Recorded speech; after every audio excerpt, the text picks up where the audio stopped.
Hello friends, this video we are going to look from the PowerPoint. Okay, from here it's available for in a single row we can convert into multiple rows. That is what we are going to look in a PowerPoint, how we can do it. Okay, from here it's available for 6 and from here 6, but from here it is available only one row, right?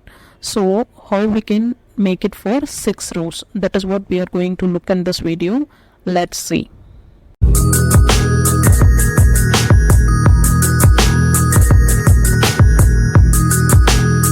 Okay, right now what you need to do, this one single row we are converting into a multiple row. So for that what you have to do, just you can press for Control A.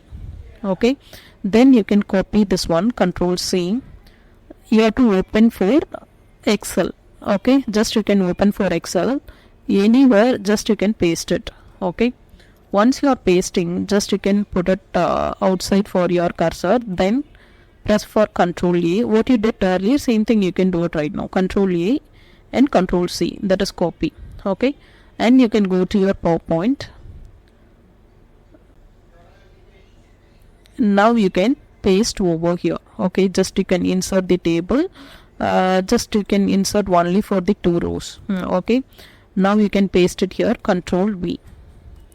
Now you can look, it's available a single row converted into multiple rows. Okay, so this is a way you can convert in a easy way from the PowerPoint single row into multiple row. Okay, I think this video will be helpful for you. If it is helpful, you can share to your friends, as well as you can give a like button as well as comment below. Okay, thank you friends, thank you for watching this. Bye.